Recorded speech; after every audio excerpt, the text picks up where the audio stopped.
And so today we're going to look at John 20, verses 24 through 29. And as you guys may or may not know, this is the second appearing to the disciples. This is the second time Jesus comes to see the disciples, and they're locked in a room. This is the encounter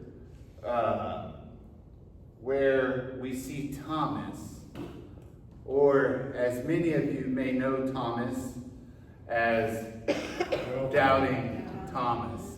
Yeah, I think if you think back a few weeks, we had talked about the first encounter with Jesus and the disciples when they were locked in the room, and we were talking about the fact that the disciples were afraid, they were in fear of the Jewish leaders. We talked about the fact that fear is a physiological response. We talked about the fact that there's something that happens in the body when we feel fear. There's a reaction. But today we're going to talk about doubt. And so the thing about doubt is not a physiological response. There is no doubt reaction that can be measured within the body like you can with fear. And because of this thought, I would have to assert to you that doubt, therefore, is learned. It's throughout our life that we learn to doubt. Our life experiences shape us, and they shape our worldview. When presented with information, we can draw from our past, and we can determine whether or not something seems legit, right? Or whether or not it's false. We do not want to be deceived. We don't want to be taken advantage of. But unfortunately, I think for most of us, at some point in our life, we have either been deceived or taken advantage of by something or someone we've been lied to. And because we've been lied to, we now have trust issues. And I believe that our trust issues actually begin in childhood. They begin when we're real little even. If you have an older sibling, for example, and if you are the older sibling, it's probably your fault that your younger sibling has trust issues. But you think about the older sibling, and at some point in childhood, your older sibling or older cousin tends to convince you to do something that didn't work out. Eat this grass. Try this dog food. Whatever the case may be, if you were a boy and you grew up in the country, it probably convinced you to pee on an electric fence. You learned that wasn't something that you should have trusted anybody about. And so as you get older, you start to go to school. You begin to get an education. You begin to learn to read, and you begin to learn to write. And as you do that, you realize that you've scuffed your knee. And when you grow up, you want to be a Kenite and tie knots. So you learn that the language can't even be trusted because your neighbor has a gnome in their yard. Last week, I went to the emergency room. They did a chest x-ray, and it turns out I have pneumonia.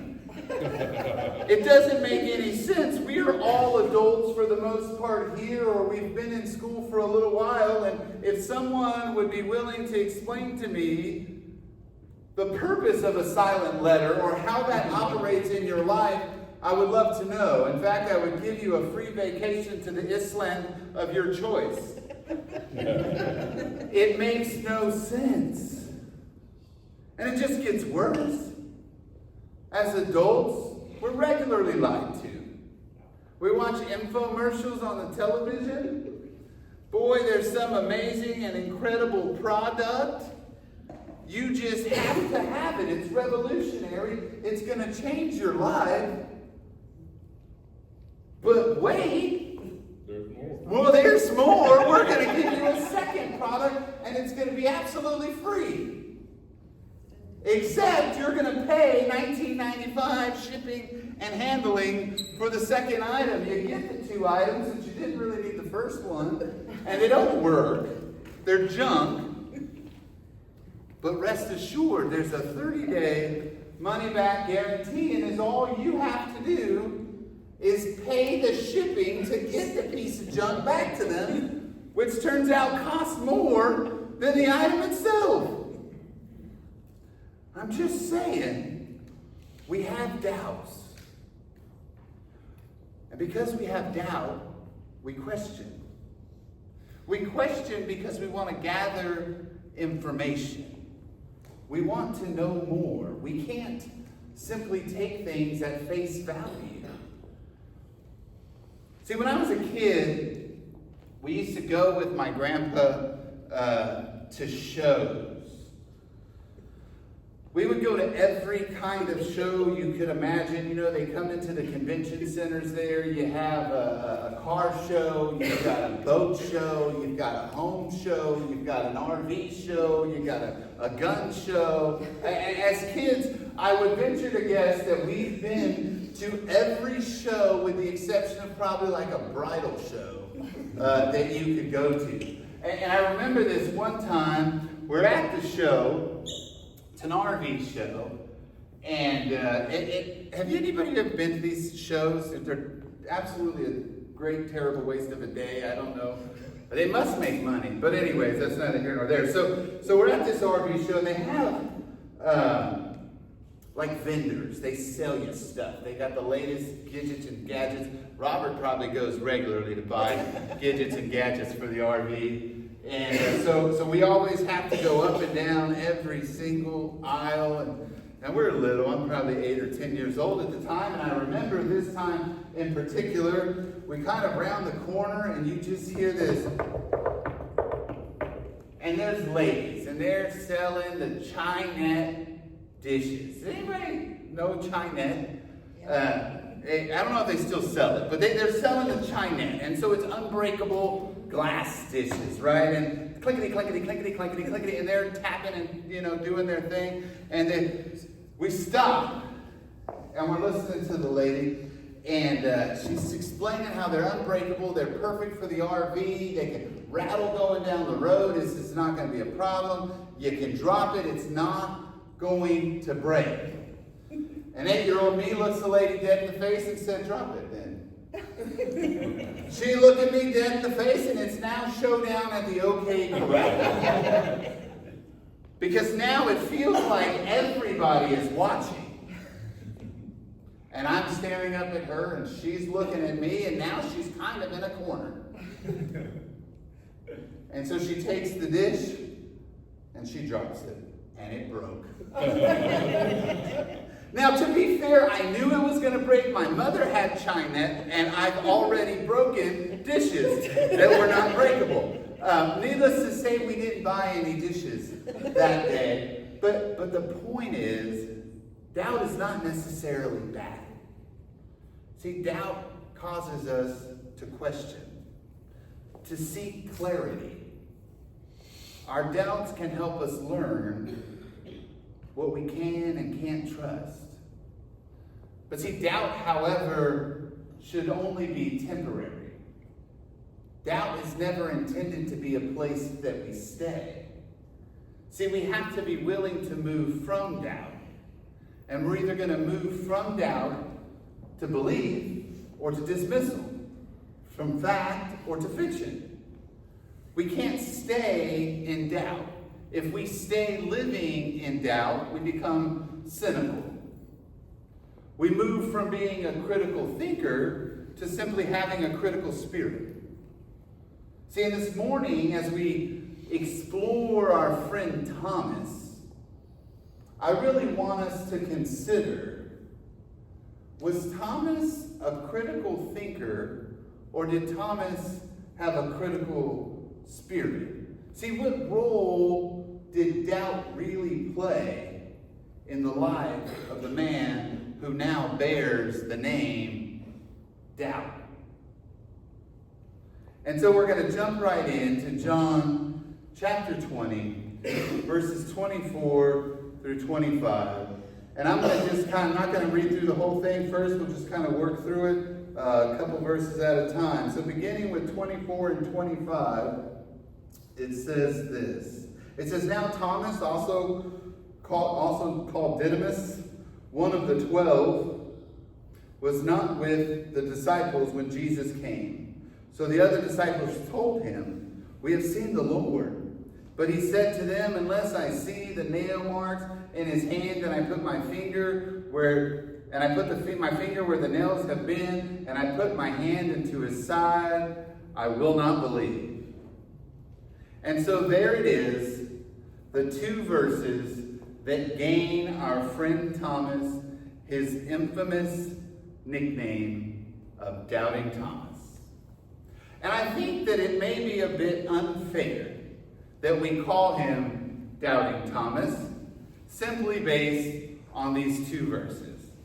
See, if we think about it, every person that Jesus has encountered thus far has been doubting. See, when Mary came with the news that Jesus' body was no longer in the tomb, Peter and John ran to the tomb to verify what she had said. They doubted the woman's report. See, at the time, she wasn't even reporting that Jesus had been resurrected. She was simply reporting that his body was missing. But they didn't even believe that. They had to verify. See, and if you remember when Mary lingered there at the tomb and Jesus came to her, she thought he was the gardener until he called her name. See, she didn't believe that Jesus was alive and standing before her until she had that personal encounter with Jesus. And then she believed. See, Mary went back and she reported to the disciples. Even the two that we discussed that were on the road to Emmaus. Yet none of them believed. None of them believed until they had their own personal encounter with Jesus. So for Thomas, his response wasn't really unique. In fact, it's quite similar to everyone else's response. The difference is Thomas was willing to speak what he was feeling. We call him Doubting Thomas, but he's really more like Inquiring Thomas, if you ask me. See, Thomas was not unwilling to believe. In fact, he immediately declares what the conditions for his belief were. Now, they're very specific conditions, but I think at the end of the day, he simply desires the same experience that everyone else had already had. He wanted a personal encounter with Jesus. And when Jesus appeared to the disciples the first time, and we talked about this, John 20:20, it says that he showed them his hands and he showed them his side.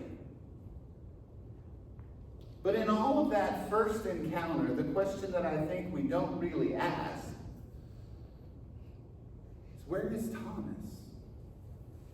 I mean, why was Thomas not there in the first place? All of the disciples are in fear. All of the disciples are locked behind a door. But where is Thomas? I mean, after all, if they're all afraid of the Jewish leaders, where's Thomas? It seems possible to me that Thomas may have been the only one bold enough to go outside. Now, the scripture doesn't tell us this, but I believe that it's possible Thomas went to get supplies when no one else would. They needed food. They needed something to drink. So I think that we could say potentially Thomas is at Walmart. Everybody else is hiding. And so the Gospels don't really talk a lot about Thomas. They talk about his initial call to be a disciple. We have this account of Thomas here, but there's one other account of Thomas in the book of John, and it's in chapter 11. And so in chapter 11 in John, is what's happening is this is where Jesus receives the word that Lazarus has died. And so he's discussing this with the disciples. He tells the disciples that they're going to have to go back. And at that point, the disciples begin to protest the return to Judea. They remind Jesus that he was stoned or attempted to be stoned in Judea. See, the disciples are saying, hey man, if we go back, we're going to die. But we get a glimpse of Thomas's character. Because see, there you have it in chapter 11, verse 16, it records this. It says, then Thomas, also known as Didymus, said to the rest of the disciples, let us also go, that we may die with him. Seems like bold Thomas to me. I mean, maybe we should call him down for whatever, Thomas. I mean, this scene is very much like the post-resurrection scene. Every one of the disciples is afraid of the Jewish leaders, except Thomas. Thomas is willing to say, if I have to die, so be it. So maybe we've misrepresented Thomas this whole time. Maybe he's not doubting Thomas. Maybe he is bold Thomas. But here's the point in all of that, is that we don't need to be afraid to doubt. We don't need to be afraid to question. But we always need to be willing to accept and receive the truth when we're presented with the evidence. And that's exactly what Thomas does. Verse 26 says, a week later, his disciples were in the house again, and Thomas was with them. Though the door was locked, Jesus came and stood among them and said, peace be with you. Then he said to Thomas, put your finger here, see my hand. Reach out your hand and put it into my side. Stop doubting and believe. Thomas said to him, my Lord and my God. Jesus is consistent.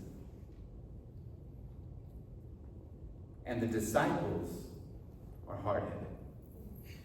See, we see Jesus again show up right in the middle of them. He shows up right in their midst and extends to them, peace, peace be with you. He then seemingly addresses directly at Thomas. And he says to Thomas, come touch. See that this is real. See that I am real. Thomas immediately proclaims, my Lord and my God. See, the scripture doesn't tell us that any of the other disciples responded verbally. It says they were overjoyed when he appeared, sure. But Thomas seems to be vocal. And here's the deal. A week prior, when Jesus had appeared to the disciples, what did he tell them? He told them to get. I mean, except Thomas, because he wasn't there. But he told all of the disciples that as the Father has sent me, I'm sending you. Go! Go! But apparently they missed that part because they're still locked in a room a week later. But somehow we criticize Thomas. It seems like we may have an obedience issue here. But we're going to save that for another day. See, I believe we all have doubts. I believe that we all have questions about faith. And if you've never questioned or doubted faith, there's something wrong with you. But the question is, have you sought the evidence? And when presented with the evidence, are you willing to believe? There have been so many examples of people who have doubted things of faith. And then when presented with the evidence, have believed. I think of people like C.S. Lewis. C.S. Lewis, an Oxford graduate, an intellectual man, a professed atheist.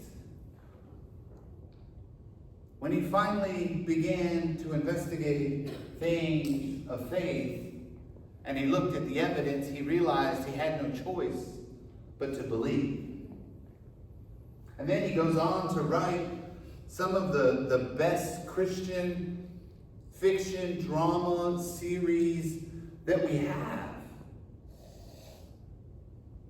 I think of Lee Strobel, reporter who's going to prove to his fiancée or whatever that Christ is nonsense and there is no such thing. And so he begins to evaluate all of the historical evidence of Jesus.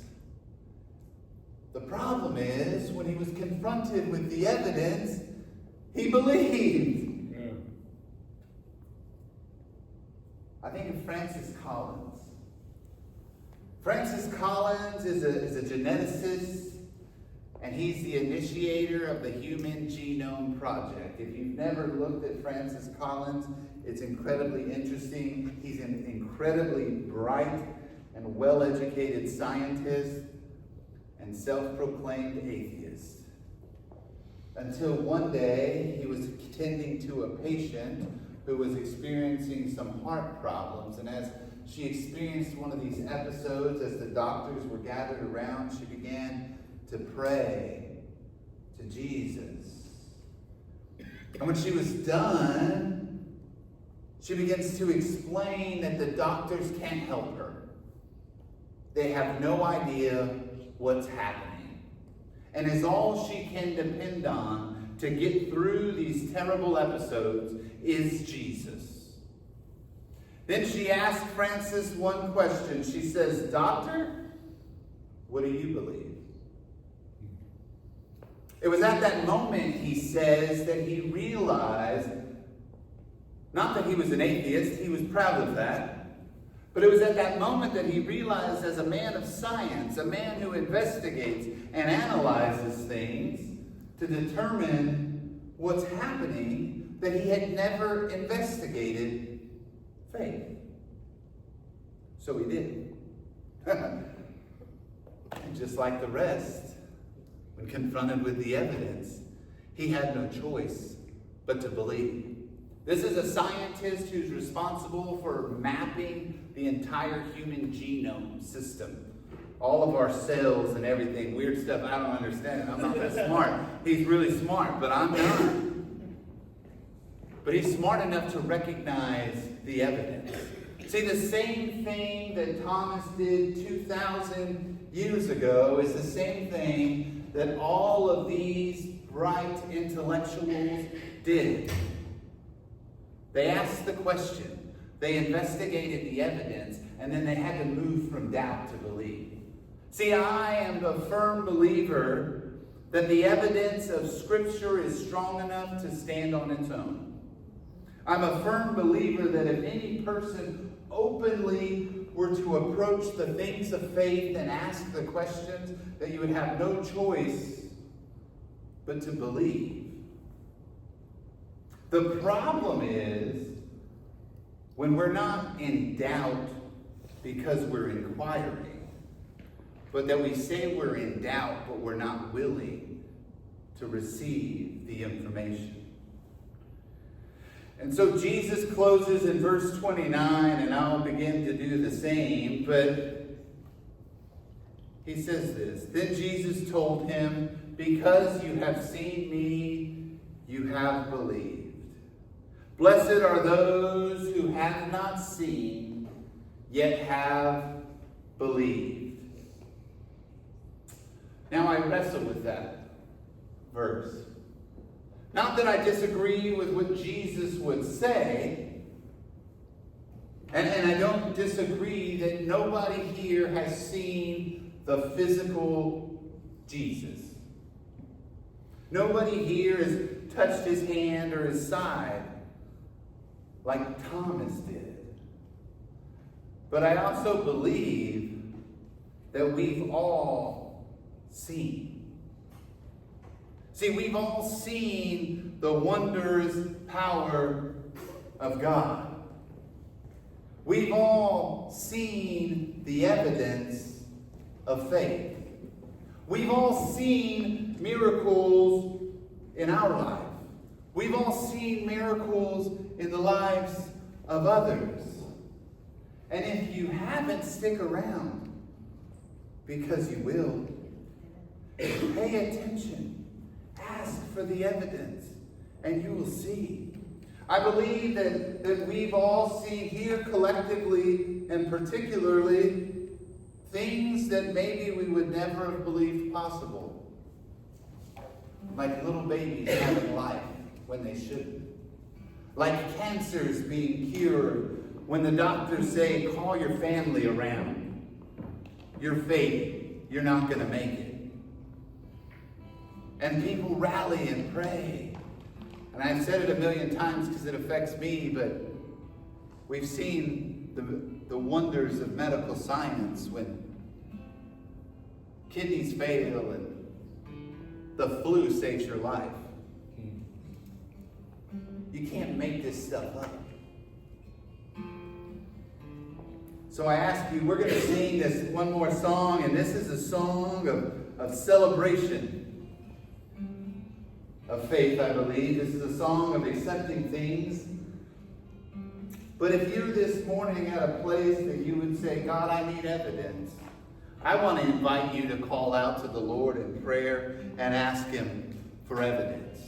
See, I believe God is a big God. I don't believe that we have to treat Him with kid gloves. I think He can handle it. And so if you're struggling with something, I would encourage you to just be honest and say, God, I don't get this thing.